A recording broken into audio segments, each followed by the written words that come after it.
성부와 성자와 성령의 이름으로 온갖 거짓과 죄와 어둠과 고통과 죽음까지 이기시고 우리 모두에게 부활을 선사하신 주님, 저희가 겪는 이 세상에서 잠깐 지나가는 영원한 세상을 생각할 때는 아주 잠시뿐인 이 세상의 모든 고통과 어려움과 유혹을 다 이겨내고 주님 발자취를 따라서 저희 또한 영원한 행복에, 부활의 영광을 누리는 행복에 도달할 수 있도록 저희 모두에게 주님의 영, 성령을 보내주소서. 사도들의 모후님, 저희를 위하여 빌어주소서. 성부와 성자와 성령의 이름으로 아멘. 고맙습니다. 오늘 고린도 2서 저희가 지금까지 마태오, 마르코, 루카 복음, 또 요한복음도 하고 사도행전도 하고 그다음에 이제 로마서부터 이제 서간이 시작되는데 21개의 서간입니다. 로마서부터. 근데 로마서하고 고린도 1서하고 고린도 2서가 있습니다. 2서 또 좀 긴 이렇게 서간 중에 하나인데 고린도 2서와 1서는 차이가 많이 납니다. 고린도 2서 1서는 1서는 되게 무슨 응답 물어왔을 때 답을 해준 거죠. 예를 들면 우리가 독신 생활을 어떻게 해야 되느냐, 또는 공동체 문제가 생겼다. 고린도 교회 안에 바울 사도가 세우고 떠나간 지 얼마 안 되는데 막 파벌이 생겼어요. 그래서 어떤 베드로파라고 하고 아폴로파라고 하고 막 그래서 이거에 대한 어떻게 해결해야 되냐, 그래서 답변을 보내는 거라면 고린도 2서는 바울 사도가 고린도 1에서 1년 반 동안 머물면서 복음을 전하다 도시를 떠나간 뒤에 그곳에 고린토라는 도시에 적대자들이 나타났어요. 바울을 막 무시하고 할례도 안 받았다, 뭐 이단이다, 뭐 이렇게. 그래서 그들과 논쟁을 벌이는 그런 얘기가 주류를 이룹니다. 이러한 점에서 고린도 1서와는 내용이 아주 다르다. 앞서서 보낸 고린도 1서는 하나만 남아있지만 여기 아마 그게 몇 가지가 종합이 되는지도 몰라요. 그리고 여러 개가 여러 번 주고받았는데 다 없어지고 하나로 뭉쳐졌는지 두세 개가 또는 우상에 바친 얘기 이런 거 나오니까 따로따로 여러 번 그걸 하나로 뭉쳤나, 아니면은 더 많은 게 없어지고 요것만 남았나, 아무튼 뭐 학자들의 의견은 조금씩 다릅니다. 그래서 고린도 1서에서는 그곳 교우들이 보내온 여러 질문에 응답하는 내용이 주류를 이루었습니다. 고린도 1서를 써보낸 후에 고린도 공동체 안에 사도를 반대하는 사람들이 나타나서 여기 사도직의 정통성에 대한 논쟁이 많이 나옵니다. 적대자들이 나타났어요. 자기 반대자들에게 가만히 있으면 고린도 교회가 아직 전통도 별로 없고 그러니까 쭈그러들 수 있어요. 그러니까 맨 처음에 나무가, 우리 성당에도 나무 많죠. 먼저 시모님이 심은 것도 있고 시작할 때 강근지 시모님이 심어놓은 것도 있고, 그 나무들이 어느 정도 자랄 때까지는 되게 보통의 경우는 한 3년 정도 버팀목을 해줍니다. 큰 나무를 심을 때는 이제 한 5년생, 10년생은.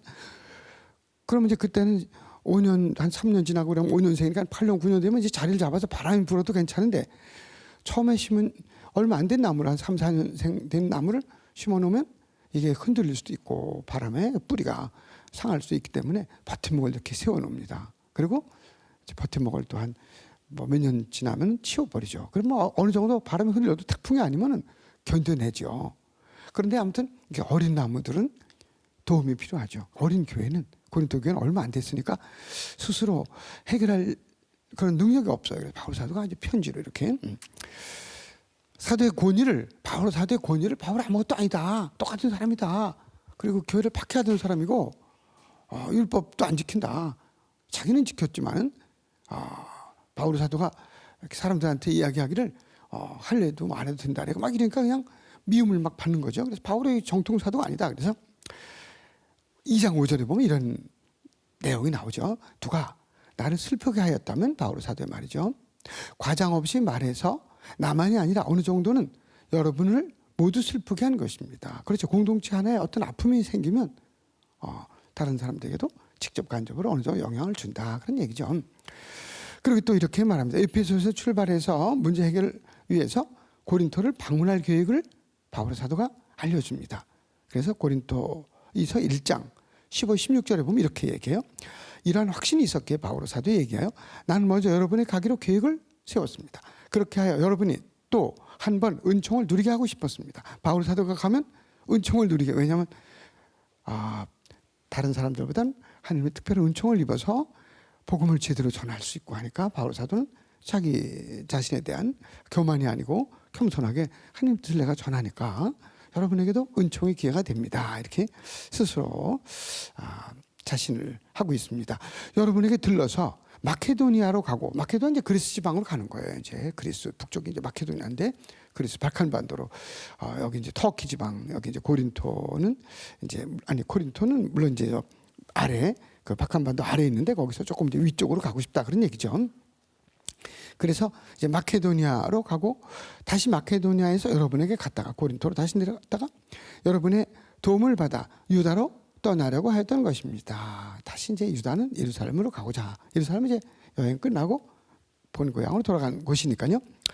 근데 여기서 바울 사도는 우리 편을 만들려고 애를 씁니다. 그러니까 우리가 이 사도 서간을 통해서, 사도 서간은 예수님 말씀처럼 절대 권위 있는 예수님 말씀은 아니지만 어떻게 우리가 공동체 안에 살아가야 될까, 또 봉사자로서 또는 그냥 일반 신앙인으로서 어떻게 할까, 그런 내용을 많이 담고 있죠. 바울 사도는 여러모로 반대자들을 내치지 않고 설득하여 그들을 되도록 우리 편으로 만들고자, 이끌고자 지속적으로 애씁니다. 그래서 바울은 열정을 다하여 자신에게 부여된 사도직의 정당성을 옹호하면서, 내가 사도가 된 것은 순수 물론 자기가 동의했지만 내 뜻만이 아니다. 주님께서 축복해 주셔서 나를 주님의 축복으로 이렇게 사도가 되도록 해주셨다. 그러면서 생동감 넘치는 어조로서 자신의 정체를 밝혀주고자 했습니다. 때로는 그래서 부드럽고 사랑스러운 어조로, 때로는 꾸짖는 표현을 써가며 적대자들의 주장이나 태도를 논박하거나 단죄한 말을 하기도 합니다. 7장 12절부터 16절까지인데 한번 읽어보시면 좋겠습니다. 각자. 또 고린도 2서에서 우리는 당시 고린도 교우들의 영적 모습, 또 그들의 내면 세계를 들여다볼 수 있게 됩니다. 아울러 바울 사도 자신의 고백을 통하여 바울 사도 자신의 말솜씨와 글솜씨까지 엿볼 수 있게 해줍니다. 그의 멋진 글솜씨를 보면 고린도 2서 4장 16, 17절을 보면 이렇게, 우리는 낙심하지 않습니다. 한 단계, 우리의 위적 인간은 쇠퇴해 가더라도 우리의 내적 인간은 나날이 새로워집니다. 내적, 외적 인간, 우리가 지금 겪는 일시적이고 가벼운 환난은 다 지나간다는 거죠. 그지없이 크고 영원한 영광을 우리에게 마련해 줍니다. 그러니까 지금 겪는, 우리 마찬가지죠. 이 세상에서 겪는 아무리 힘들더라도 그게 코로나 바이러스 때문이든 뭐든 또는 무슨 다른 질병 때문이든 장애가 온 것도 있죠. 여러 가지 무슨 풍이라고 그러죠. 우리말로 풍이라고 그러는 그런 것도 있고 하여튼 여러 가지, 또 당뇨병도 있고 요즘에 많아요. 질병들이. 그걸 늘 운동이나 또 식이요법 여러 가지를 통해서 이게 또 전문가의 치료를 통해서 이겨내야 되는데, 그러나 그런 건 다 지나간다. 영원히 내가 당뇨를 앓고 사는 건 아니다. 세상에서 잠깐 지나간다. 그리고 이 쇠퇴한 인간은 지나가지만 그건 일시적이고 가벼운 환난에 지나지 않는다. 그것이 지나가면 그지없이 크고 영원한 영광을 누리게 된다. 그게 부활이죠. 바울 사도의 가르침은 힘이 있습니다. 세상 안에서만 있으면 없어질 수도 있으니까, 세상 안의 축복은 힘이 어느 정도밖에 없어요. 그러나 영원한 행복과 연결되기 때문에 지금 당장만 생각하지 않고 힘이 있습니다. 이게 그리스도인의 가장 큰 무기라고 볼 수 있죠. 바울 사도의 눈물, 고린토를 다시금 방문하려던 차에 바울은 또 슬픈 소식을 전해 듣습니다. 어쩌면 그 슬픈 소식은 사도의 권위를, 바울 사도의 사도로서의 권위를 송두리째 매장시키려 했던 바울의 적대자들에 관한 소식이 아닌가 합니다. 2장 4절을 보면, 나는 매우 괴롭고 답답한 마음으로 많은 눈물을 흘리며 여러분에게 그 편지를 써보냈습니다. 그 편지를 써보낸 편지 여기 지금 없어요. 그러나 여러분을 슬프게 하려는 것이 아니라 여러분을 향한 나의 특별한 사랑을 여러분이 알게 하려는 것이었습니다. 내가 이렇게 내 마음이 슬프고 아픈 것을 여러분에게 전하는 것은 슬픔으로 끝나게 하는 것이 아니라 여러분의 그 슬픔이 결국은 축복으로 바뀌도록 내가 여러분에게 가진 사랑을 전해주고 싶은 마음에서입니다. 이렇게. 그리고 또 조금 이제 지나가서 고린도이서는 화해의 편지다 이렇게 볼 수 있습니다. 화해의 편지다. 화해. 다음 구절에서 우리는 고린도이서가 고린도 교우들 특히 그곳에서 일어났던 코린토라는 공동체에서 일어났던 바오로의 적대자들과 화해를 이끌어내기 위한 화해의 편지임을 엿보게 됩니다. 화해 제스처를 몸짓을 한 거죠. 먼저 이렇게 같이 새로운 출발해보자. 바울 사도가 고린도이서 7장 8, 90절에 보면 내가 그 편지로 어떤 편지 먼저 보내는 거 여러분을 슬프게 하였더라도 후회하지 않습니다. 나는 그 편지가 잠시나마 여러분을 슬프게 하였음을 압니다. 기쁜 소식을 전한 것뿐 아니에요. 아픈 데를 찔렀다 그런 얘기죠. 그러나 내가 후회하였을지라도 이제는 기뻐합니다. 기뻐한다는 얘기가 수없이 나옵니다. 나중에 쭉 말씀을 드릴게요. 고린도이서에 여러분이 슬퍼하였기 때문이 아니라 슬퍼하여 마침내 회개하였기 때문에 내가 기뻐합니다. 슬픔으로 잠겨지고 어둡게 우울증에 빠졌다면 기쁨이 없지만 그러나 그 슬픔을 통해서 이게 잘못됐구나 깨달아서 기쁨을 얻고 회개하게 되었으니까 완전한 그런 축복에 들어가게 되었다. 은총을 입었으니까 난 그 편지를 보낸 걸 잘했다고 생각한다 그런 얘기죠. 여러분은 하느님의 뜻에 맞게 슬퍼한 것이니 회개하려면 자기 자신의 부족함을 깨닫고 그 아픔을 돌아볼 땐 그렇죠. 청소할 때 화장실 청소하든 뭐하든 할 때는 몸을 닦을 때는 냄새가 나요. 싫어요. 하지만 닦은 다음에는 깨어내지듯이 나의 그 아픔을 육체적인 목욕이 있는가 하면 저는 고해성사를 영적인 목욕이라고 이렇게 가끔 표현합니다만 이 마음에 있는 내가 이렇게 잘못해서 너무 부끄러운데 그때는 너무 마음도 아프고 또 잘못한 데 대한 회개 눈물도 나고 뭐 그렇지만은 그러나 그것은 기쁨으로 연결되는 눈물이라는 거죠. 축복의 은총의 기회라는 거죠. 그래서 하나님 뜻에 맞는 슬픔은 회개를 자아내어 구원에 이르게 함으로 후회할 일이 없습니다. 그러나 현세적 슬픔은 죽음을 가져올 뿐입니다. 그러니까 슬퍼하는 것도 이렇게 나를 회개하고 새 출발하기 위해서 더 좋은 인간관계를 위해서 사랑의 관계를 위해서 새 출발을 위해서 눈물을 흘린다면 그것은 회개의 눈물로 구원에 이르게 하는 눈물이다. 세상 일로 내가 지금 지위가 떨어졌는데 명예가 훼손됐는데 내가 조금 손해를 보게 생겼는데 그 세상의 물질적인 거라든가 세상의 명예라든가 이런 거에만 세상의 권위라든가 내가 이번에 뭐에다 떨어졌는데 무슨 경쟁에서 거기에만 매달리면 그것은 죽음을 가져오는 그러니까 현세적 슬픔은 죽음을 가져올 뿐입니다. 아무것도 득이 없어요. 하지만 이런 영적인 이런 회개에서 오는 눈물은 구원을 가져온다. 고린도이서 안에는 본디 바오로와 고린도 신자들이 여러 번에 걸쳐서 서로 주고받은 편지 내용이 고스란히 담겨 있습니다. 일서도 여러 번 편지. 그때 제가 말씀을 드렸어요. 일서에서는 지금 이서에서 7장 13절부터 16절에 보면 우리가 받은 위로 말고 또 우리는 티토의 기쁨으로 말미암아 히아라 기쁨으로 말미암아 더욱더 기뻐하게 되었습니다. 기쁨이라는 동사가 나와요. 동사 명사 기쁨으로 티토 우리는 티토의 기쁨으로 말미암아 더욱 기뻐하게 되었습니다. 티토의 기쁨은 히아라 이게 기쁨입니다. 기쁨 명사의 기쁨. 티토가 이제 만나고 신자부터 그래서 기쁨 히아라. 근데 티토의 기쁨으로 말미암아 우리가 기뻐하게 되었다. 이건 명사인데 동사가 나옵니다. 동사는 좀 길어요. 레오 이렇게 히레오 이거는 기뻐하다. 기뻐하다.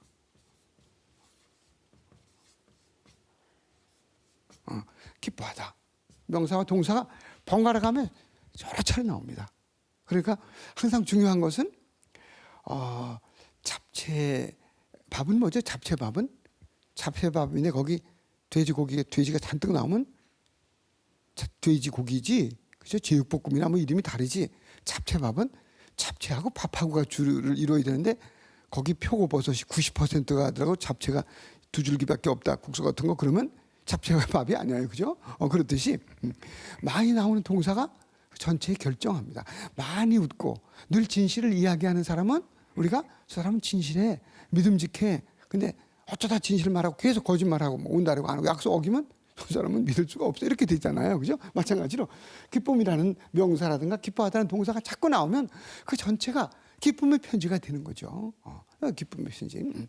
마찬가지로 여기 이렇게 이 짧은 문장 안에 벌써 고린도이서 7장 13, 16절 안에 3번에 걸쳐서 우리가 받은 위로 말고도 우리는 티토의 기쁨으로 말미암아 더욱 기뻐하게 되었습니다. 우리가 그의 영이 여러분 덕분에 안도할 수 있었기 때문입니다. 나는 기뻐합니다. 또 나는 기뻐합니다. 모든 면에서 여러분을 신뢰하였기 때문입니다. 신뢰하기 때문입니다. 그래서 화해를 위한 내용이 많이 들어있어서 동사 기뻐하다. 샤이레오 한번 해보세요. 샤이레오 샤라는 뭐 카라라고도 하는데 카라 약간 발음이 뭐 그리스말 우리말하고 같은 게 없어요. 이건 카라가 아니라 카라 이런 걸 카라라 그래요. 이건 카라 카이레오 요건 이제 기뻐하다. 이건 기쁨. 이렇게 여러분 이제 침방울 안 튀게 살살 이렇게 발음해 주시면 한번 해보세요. 샤라 기쁨. 요거는 기뻐하다. 이 동사 이거는 우리가 늘 마음속에 간직해도 좋죠. 여기 이렇게 기뻐하다 또는 기쁨이라는 동사와 명사가 아주 많이 나옵니다. 기뻐하다는 동사는 짧은 서간 안에 고린도이서 안에 2장 3절, 6장 10절, 7장 7절, 9절, 13절, 16절 아주 7장 지금 읽은데 여기 도배를 하고 있고 그 다음에 13장 9절, 11절 그 다음에 기쁨이라는 명사는 1장 24절, 2장 3절, 7장 4절, 13절, 8장 2절 이렇게 나옵니다. 혹시 유튜브 보시는 분 나중에 이렇게 많이 나온다 이거 알면 우리말 번역해 보시면 이제 기뻐하다 기쁨 나오는 거 찾으면 되니까. 또 이제 고린도이서에 주제가 3가지가 나오는데 3가지 여기다 써놨습니다. 고린도이서에 주제를 크게 나눠보면 첫 번째는 바오로 사도가 자신의 사도직에 대해서 이야기합니다. 1장부터 7장까지. 7장까지는 1장부터 7장까지는 사도직에 대해서. 사도직이 뭐냐? 이거 하느님으로부터 내가 이렇게 받았다. 여기서 사도는 자신이 사도로서 행하는 모든 활동은 곧 하느님께서 이루시는 그분의 위협이다. 그분으로부터 받은 거 그분이 나를 통해서 활동하시는 거다. 난 내드리면 된다. 내드리면 된다. 그냥 이렇게 언젠가 한 번씩 말씀드렸지만 제가 골프를 한 3년 연습장에만 갔다 그랬어요. 필드는 안 가고 이렇게 그 임팩트 친다는 거죠. 임팩트 딱 친다는 거죠. 근데 그때 스윙할 때 그냥 이거 몸을 이렇게 힘을 줘가지고 이렇게 하는 거 아니라는 거죠. 뭐 테니스 할 때도 마찬가지 그냥 이렇게 스매싱이라거든요. 그 다음에 내리칠 때는 아니면 탁구 할 때도 마찬가지. 어깨에 힘을 주면 안 된다. 힘 빼는 것부터 힘을 빼고 자연스럽게 이렇게 하듯이 여러분들이 바울 사도는 이렇게 말해요. 주님께서 이렇게 나를 통해서 활동하시는 거다. 나는 그냥 아멘하고 성령의 이끄심에 따라갈 뿐이다. 내가 막 사도로 뭘 막 결정지으려고 하는 것이 아니라 그분의 뜻을 따라서 찾아서 이렇게 스윙을 하듯이 탁구를 치듯이 이렇게 하듯이 그냥 팔만 쭉 뻗어가지고 늘 연습해서 이렇게 하듯이 힘을 줘가지고 이렇게 넘기려는 게 아니라 그냥 이렇게 넘기듯이 자연스럽게 하듯이 나는 내가 하되 그러나 주님께서 나를 통해서 하시도록 이렇게 한다. 뭐 이런 이해가 정확하지는 않더라도 조금 이해하는 데 도움이 되지 않을까 합니다. 이렇게 말해요. 1장 21, 22절에서 그러므로 하느님의 영광을 위하여 우리도 그분을 통해서 아멘합니다. 난 아멘하고 따라간다는 거죠. 아멘한다는 거죠. 우리를 여러분과 함께 그리스도 안에서 굳세게 하시고 우리에게 기름을 부어주신 분은 하느님이십니다. 뭐 이렇게 여기다가 기름 부은 건 아니에요. 바울 사도가 뭐 예언자로 사도가 또 사제가 된 건 아니에요. 그냥 영적으로 뽑으셨는데 그런 이제 상징적으로 하는 얘기죠. 우리를 여러분과 함께 그리스도 안에서 굳세게 하시고 우리에게 기름을 부어주신 분은 하느님이십니다. 하느님께서는 또한 우리에게 인장을 찍으시고 인장을 어디다 찍었죠? 하느님께서 인장을 바울이가 우리에게 인장을 찍었다. 어디다 찍었죠? 그저 가만히 계시면 되지 그냥 마음의 인장을 찍는 거지 뭐 여기다 뭐 이렇게 막 그런 의미가 아니라 여기다 뭐 찍었다 뭐 아니면 팔에다가 마라톤 할 때는 여기다 뭐 찍어주고 그러잖아요. 그런 의미가 아니고 하느님께서 우리를 뽑아 세우셨다. 뭐 그런 의미를 알아들으면 되겠죠. 하느님께서는 우리에게 이렇게 인장을 찍으시고 우리 마음 안에 성령을 보증으로 주셨습니다. 마음 안에. 그러니까 성령은 어디 있어요? 우리 마음 안에. 근데 마음이 어디 있어요? 그게 좀 궁금해요. 마음이 어디 있죠? 머릿속에 있나요? 가슴 속에 있나요? 뭐 각자 생각하시면 되지. 마음이 우리 안에지 뭐. 다 마음. 그럼 뭐 마음이 이 손가락 끝에 발가락 끝에는 없나요? 거기 찌르면 마음이 아프다고 여기 아프게 하면. 그죠? 뭐 누가 아픈 걸 보면 내 마음이 아픈데 글쎄 느낌은 아마 심장과 머리하고 뭐 어떻게 관계되겠지만 하여튼 몸 안에 다 하나가 되는 거죠. 하나가.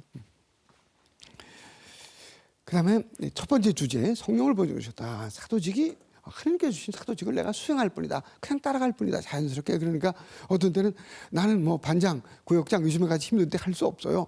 애기 봐줘야 돼요. 하기 전에 애기 봐주면서도 시간이 많지 않지만 노력해 보겠습니다. 틈틈이 이렇게 같이 자연스럽게 끌려가는 주님께서 축복해 주시겠지 하고 엄청난 큰 뭐를 맡는 건 아니니까 이렇게 중요해요. 두 번째 주제는 예루살렘 모교회, 엄마교회, 엄마. 예루살렘에서도 모든 거기서 예수님 죽고 부활하시고 거기서부터 이제 우리 그리스도가 파견 시작이 되니까 예루살렘 모교회 여러 가지 어려움이 많아요. 거기가 뭐 비옥한 동네도 아니고 그러니까 거기를 위해서 헌금을 하자, 모금을 하자, 모금에 협조해 주십시오 하는 게 이제 8장부터 9장까지 얘기죠. 8, 9장, 8장, 9장까지 얘기가 여기 모교회를 위한 헌금 얘기가 이렇게 나와요. 옛날이나 지금이나 이 돈은 참 우리에게 필요하면서도 어떤 때 잘못하면 그게 또 너무 욕심을 부리면 안 되고 또 너무 없어도 참 나뿐 아니라 남에게도 불편을 주고 이게 아마 그런 것 같습니다. 또 세 번째 주제는 바오로가 자신의 적대자들 곧 바오로 사도직의 정통성을 부정하는 자들과 벌이는 논쟁이 주요 내용입니다. 10장부터 13장까지 10장부터 13장까지 이거 끝에요. 끝에 이렇게 크게 보면 이렇게 이걸 좀 구분해 보면 10장, 13장까지 어떻게 보면 짧다고 하면 짧지만 한참 되는 서간인데 이게 무슨 뜻인가? 이걸 알면 아주 쉽게 파악할 수가 있어요.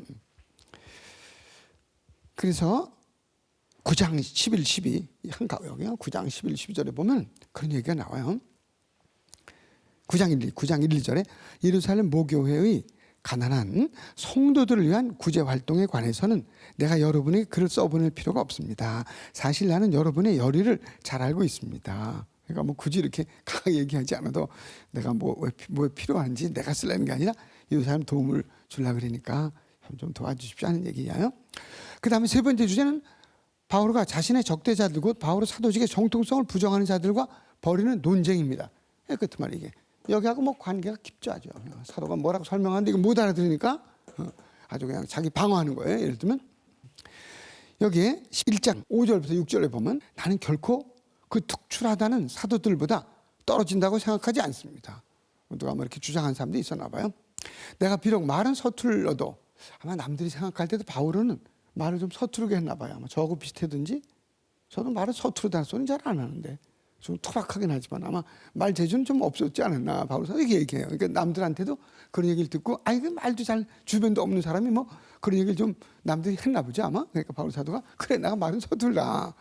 그렇지만 난 진실하다고 얘기지. 말은 좀 서투르고 빨리 말을 못하고 그래도 내가 말한 거 다 진짜다. 뭐 이렇게 설명을 하는 거죠.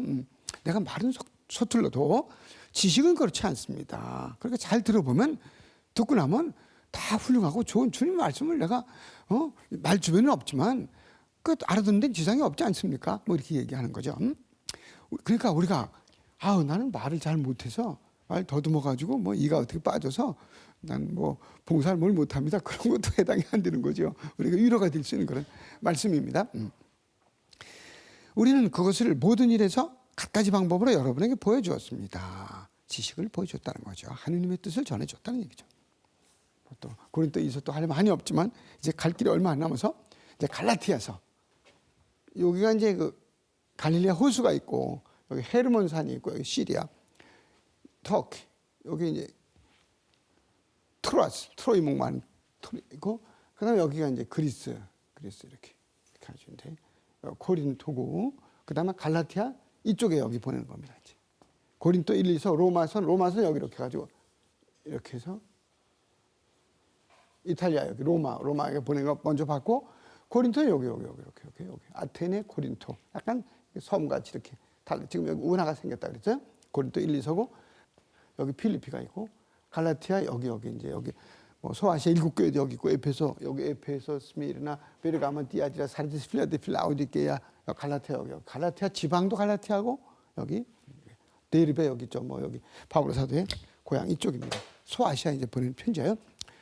갈라티아서는 55년경 바오로 사도가 3차 전도 여행을 할 때 3년 동안 머물렀던 에페소에서 쓴 것 같습니다. 에페소 여기쯤 에페소에서 갈라티아인들에게 보낸 이제 편지라고 본다. 아폴로가 고린토에 있는 동안 바울은 여러 내륙 지방을 거쳐 에페소로 내려갔다. 사도행전 19장 1절에 보면 그곳에서 에페소에서 몇몇 제자를 만나 여러분 믿게 되었을 때 성령을 받았습니까? 하고 묻자 그들이 받지 않았습니다. 성령이 있다는 말조차 듣지 못하였습니다. 하고 대답하였다. 그러니까 옛날에는 세례는 받아도 성령을 따로 안 받고 뭐 이런 게 있었던 것 같아요. 그래서 뭐 이해에 따라서 성령 세미나 이런 거 할 때 따로 성령을 뭐 이렇게 안수 성령 받는 안수를 또 하고 합니다. 뭐 자꾸 뭐 성령 더 내려오시도록 하는 건 좋은 거니까 아마 초대교회 그래서 견지성사는 성령의 이름까지 은사 받는다고 특별히 이렇게 이런 데서 이제 이렇게 갖다 집어넣은 거죠. 성령을 따로. 근데 뭐 우리는 세례 때 뭐 성부와 성자와 성령으로 세례 받은 게 다 받지만 그 특별한 그런 예식을 통해서 다시 한번 안수는 또 안수대로 뜻이 있겠죠. 아무튼 사도행전에 보면 이렇게 어떤 사람은 세례를 받았는데 성령을 못 받았다고 여기처럼 그래 어떤 데는 성령을 받았지만 예수 그리스도 세례를 안 받은 그런 경우도 나옵니다. 이렇게 보면은. 네. 그러니 여기 보면 사도행전 20장 1절부터 32절에 보면 내가 3년 동안 밤낮 쉬지 않고 여러분 한 사람 한 사람을 눈물로 타이르는 것을 명심하십시오. 이제 나는 하느님과 그분 은총의 말씀에 여러분을 맡깁니다. 이렇게 아마 3년 동안 에페소에 머물렀을 때 이렇게 갈라티아를 쓰지 않았는가. 그리고 갈라티아 인들은 어떤 사람들이었는가를 보면 4장 8, 9절에 나옵니다. 이렇게 전에 여러분이 하나님을 알지 못할 때에는 본디 신이 아닌 것들에게 종살이를 하였습니다. 신이 아닌 것들에게 종살이하는 게 뭐죠? 잡신공경이지 뭐 잡신공경. 그냥 뭐 바위신 뭐 또 뭐 어떤 이렇게 산 갖다가 산신령 막 믿고 뭐 이런 거를 잡신공경이죠 그때는. 그러나 지금은 하느님을 알게 되었습니다. 이 차이가 아주 큰 거죠. 근데 어떤 사람들은 하느님을 알면서도 또 혹시 또 잡신에게 가서 또 하고 해가지고 뭐 묻기도 하고 뭐 그런 경우도 있어요. 아니 하느님께서 여러분을 알아주셨습니다. 우리가 하느님을 알게 되었을 뿐 그분이 우리를 알아주셨다. 그 의미가 어디를 중심으로 보느냐에 따라 다른 것뿐이죠. 지금 수신인들의 처지는 어떠냐? 갈라티아 지방 사람들은 다른 선교사들에 의하여 할례를 비롯하여 바울가 다녀간 다음에 다른 유다교 율법 규정들을 고스란히 다 지켜야 한다고 유혹을 받고 있었습니다. 이상한 사람들이 나타나서 우리 교회, 우리 그리스도 교회도 우리 성당에도 괜히 밑사람 나타나서 뭐 이상한 주장을 그러는 게 있어요. 여기 신천지가 와서 막 이렇게 하면 여기 성경 공부 이렇게 하는 게 아니라 해서 막 그러면 또 거기 또 기웃기웃 뭐 좀 괜찮은가 그래가지고 밥 한 끼 준 다음에 얻어먹고 푹 빠지는 사람들도 있어가지고 몇 년 만에 빠지는 사람도 있고 뭐 그렇게 여기도 그런 거죠 이제. 그래서 그러한 길만이 십자가를 통하여 인류 구원을 이루시는 그리스도께 나가는 길이라고 가르치는 사람들이 등장했어요. 할례도 필요 없다 이제는 뭐 다른 뭐 주장하는 거예요. 이들이 이제 와서 막 주장했는데 이들이 SNF파에 속해 있던 극단주의 또 보수파 유다인들이 아니었는가 뭐 생각을 합니다만 구약에 머물자 이거죠. 한마디로 구약에 뭐 신약 뭐 다르고 뭐 그게 뭐냐 할례 받고 구약 율법을 다 지켜야지.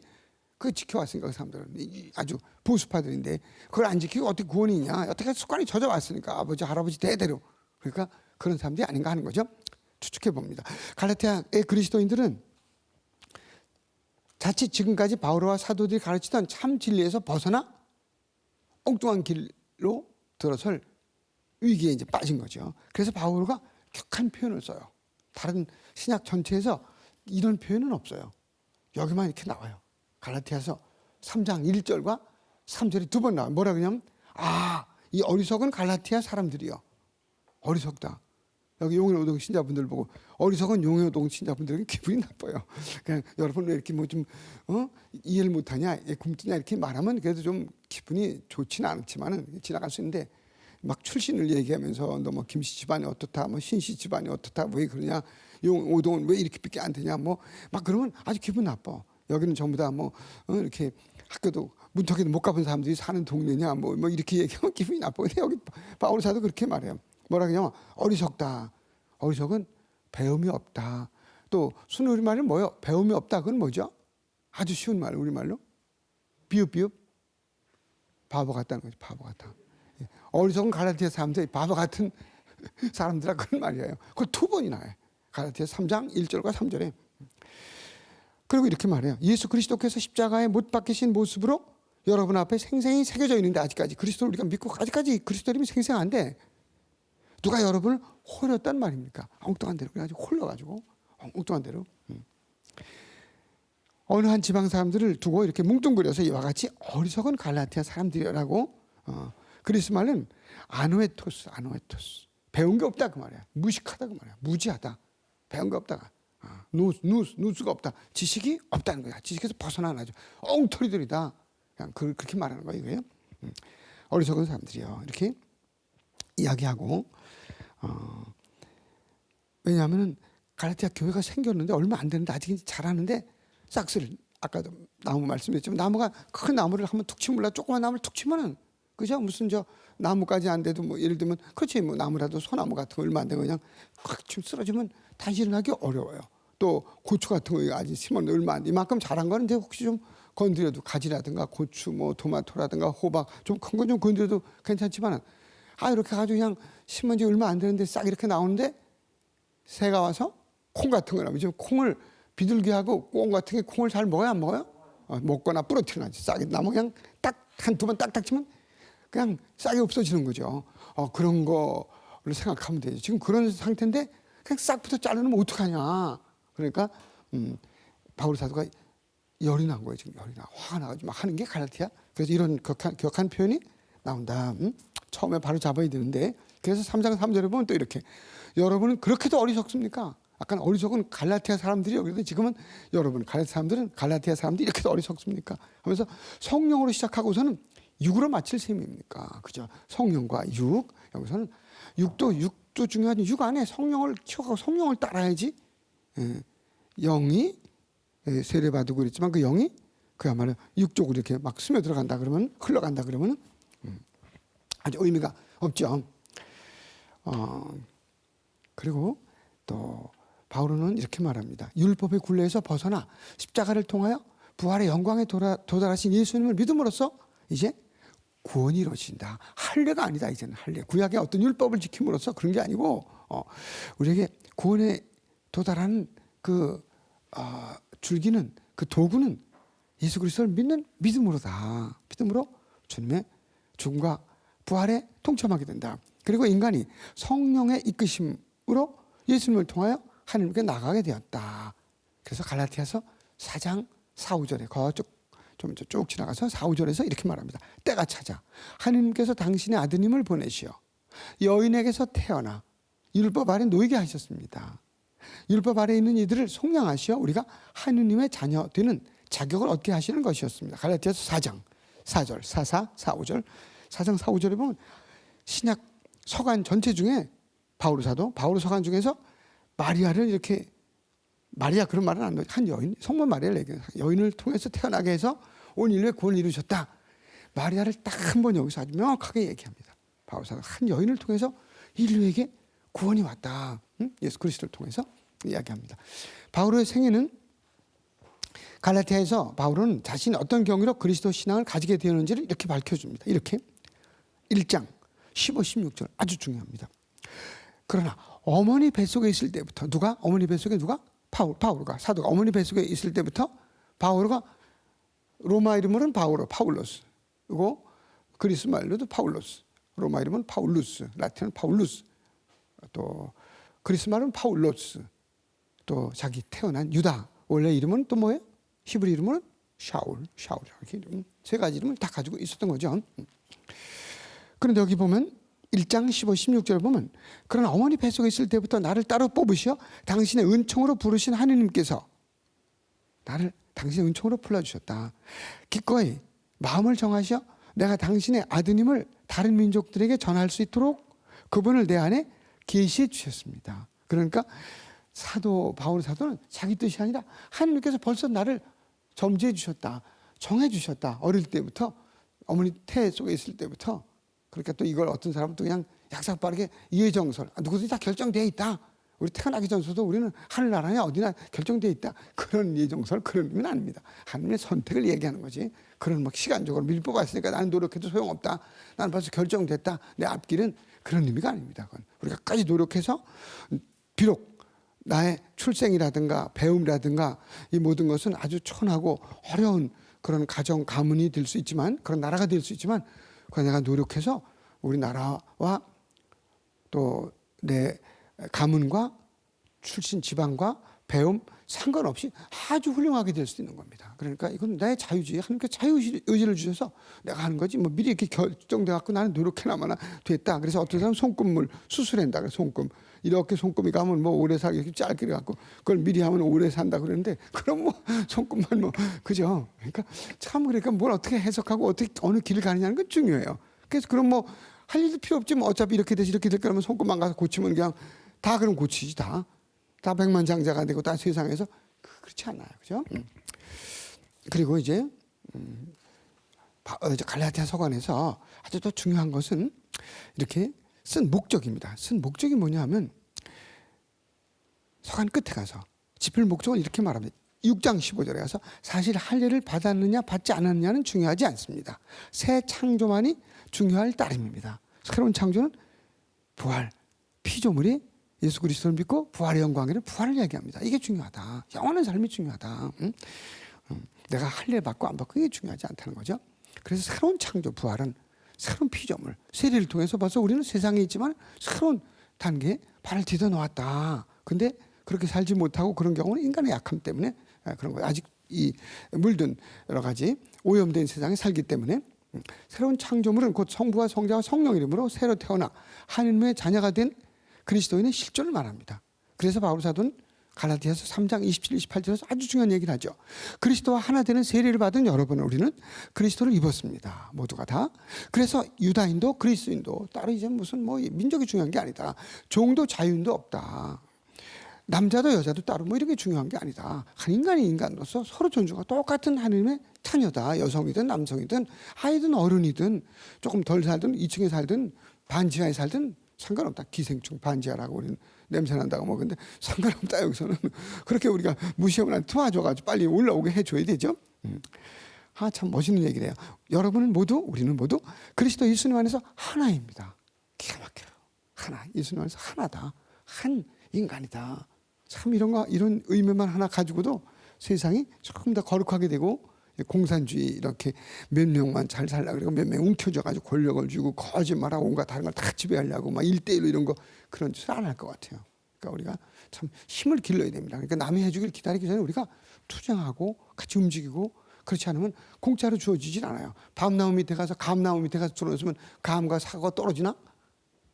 떨어질 수 있겠지만 그 며칠 걸려갖고 괜히 배가 더 고프고 아주 그냥 영양실조 걸릴지도 몰라요. 따서 먹어야지 필요한 거는. 바울 사도의 신학은 그래서 아주 우리에게 중요한 얘기를 해주죠. 이른바 정통유다인들은 그저 율법 규정 하나하나를 빠짐없이 지키는 섬세히 지키는 그런 길이 하나님을 따르는 길이라고 보았는데 이에 반해서 바울 사도는 예수 그리스도를 믿음으로써 구원이 온다고 확신합니다. 3장 16, 18절. 그뿐만 아니라 로마서하고 연관해서 제가 말씀을 다 드렸죠. 그 전에 그뿐만 아니라 예수 그리스도를 믿음으로써 하나님의 영, 곧 성령을 받게 된다고 이야기합니다. 3장 5절에 보면 그렇다면 여러분에게 성령을 주시고 여러분 가운데서 기적을 이루시는 분께서 율법에 따른 여러분의 행위 때문에 그리하신 것입니까? 아니면 여러분이 복음을 믿고 듣기 때문에 그렇게 되는 것입니까? 그렇죠. 복음을 믿고 우리가 듣기 때문에 구원을 얻는 거지 우리가 뭐 어떤 율법을 지키며 그런 건 아니다. 그리고 갈라디아서 또 중요한 거 우리가 실천적인 상황에 부딪힐 때 따를 수 있는 그런 지침이 5장에 보면 나옵니다. 5장 끝부분에 이렇게 말해요. 육의 행실은 자명하다. 그것은 불륜, 더러움, 방탕, 우상 숭배, 마술, 적개심, 분쟁, 시기, 격분, 이기심, 분열, 분파, 질투, 만취, 흥정되는 술판 그 밖에 이와 비슷한 것들입니다. 내가 여러분에게 이미 경고한 대로 이제 다시 경고합니다. 이런 짓을 저지르는 자들은 하나님 나라를 차지하지 못합니다. 하나님 나라 들어가지 못한다는 거죠. 그런 일로 계속 그런 데로 빠져 있으면 뭐냐면 이게 우상 숭배, 방탕, 더러움, 불륜, 마술, 적개심 15개를 얘기해. 15개. 그리고 그런 것들이 아주 그 잘못으로 가는 길은 많아요. 우리를 멸망을 이끄는 길은 넓고 많아요. 마태복음 6장에 나오듯이 많아요. 멸망을 이끄는 길은 넓다. 멸망으로 이끄는 길은 넓다. 편하다. 근데 거기 다 가려고 그러고 그러나 구원으로 들어가는 문은 좁고 작은데 마태복음 6장에 거긴 많은 사람들이 안 가려고 그런다. 노력을 하면 우리에게 주어져 있는데 선택은 우리 거라는 거죠. 그러면서 이 뒤에 보면 그런 얘기를 하죠.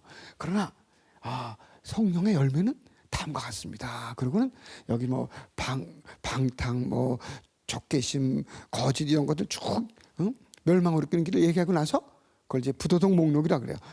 또 거기서 덕행 목록이 나와요. 덕행 목록 중에도 성령의 9가지 열매, 사랑, 기쁨, 평화, 인내, 호의, 선의, 성실, 온유, 절제 9가지가 쭉 그렇게 나옵니다. 그 중에서 사랑이 대개념이에요. 사랑 안에 다 들어가지만 또 저같이 이해를 못하는 사람을 위해서 사랑만 얘기하지 않고 그 안에 그런 구체적으로 뭐냐? 사랑이 뭐냐? 기쁨이다. 남에게 기쁨을 주고 나도 기뻐서 기쁨, 평화, 인내, 호의, 선의, 성실, 온유, 절제. 그다음에 사랑 안에 다 들어간다. 대개념을 놓고 이렇게 이야기해 줍니다.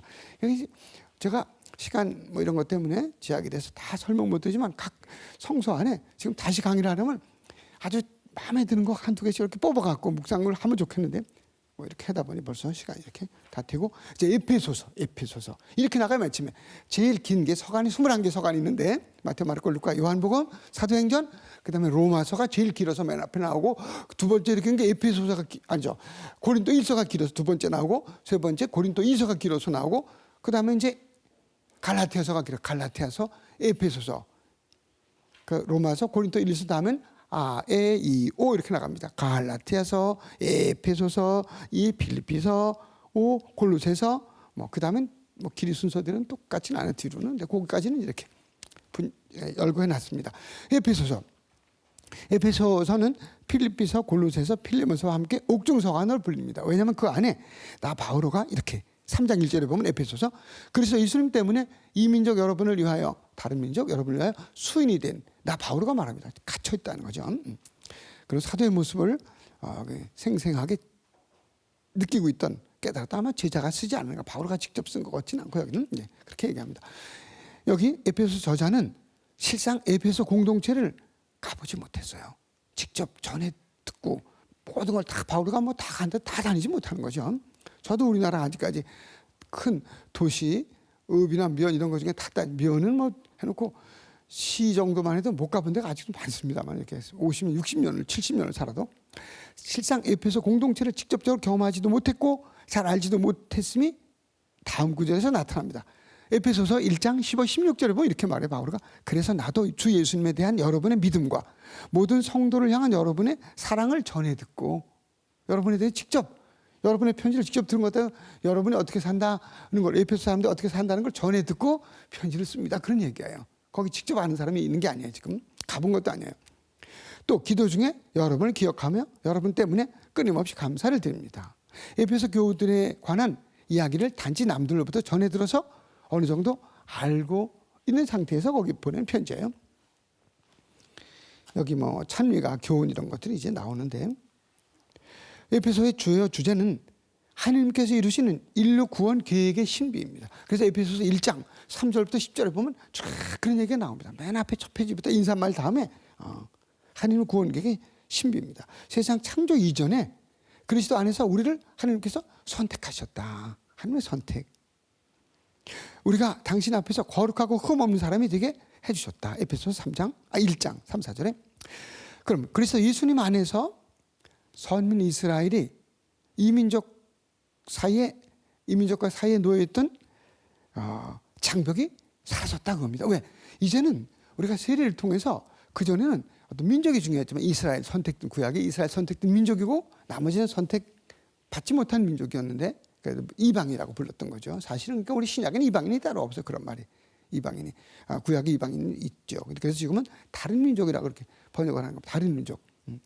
다른 민족은 유다인들이 아직도 그리스도교를 믿지 않은 유다인들은 정통 유다인들은 다 이방인 취급을 하는 거죠. 그래서 자기들만 이제 구원의 테두리에 있고 하나님 선택하셨고 나머지는 이방인이다. 그런데 이제 신약에서는 세례를 통해서 우리 모두가 예수님을 중심에 이제는요. 그래서 이제는 모두가 다 유다인이든 비유다인이든 이런 게 없다. 이제 우리 모두가 하나다. 이제 먼저 갈라티아에서 보았듯이 여기서도 그런데 그 장벽이 사라지고 세례를 통하여 그리스도 안에서 둘이 하나가 되는 걸 강조합니다. 이 이야기는 하나가 되지 못한 거예요 지금요. 빨리 하나가 되도록 강조하고 있어요. 이제 예를 한 구절 보면 2장 14, 16절에 보면 그리스도는 우리의 평화이십니다. 그리스도 우리의 평화, 여기서 나오고 그리스도의 평화 이런 말, 그리스도 우리의 평화. 옛날에 서울에서 성체대회 할 때가 88년도가 언제 보면 그리스도 우리의 평화. 그리스도 우리의 평화이십니다. 2장 14절. 그분께서는 당신의 몸으로 유다인과 이민족을 하나로 만드시고 이 둘을 가르는 장벽인 적개심을 허무셨습니다.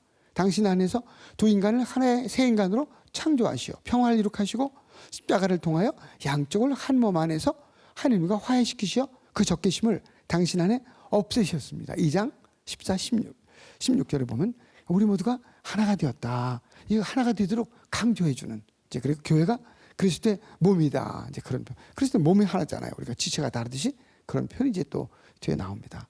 벌써 시간이 다 되어서 오늘이 25주간인데 26주간에 다음 주에 다시 뵙겠습니다. 성부와 성자와 성령의 이름으로 주님 딱딱한 서간을 함께 조금 보았습니다.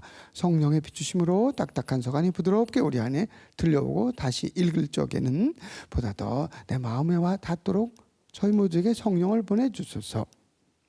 바다의 별 성모님 저희를 위하여 빌어주소서.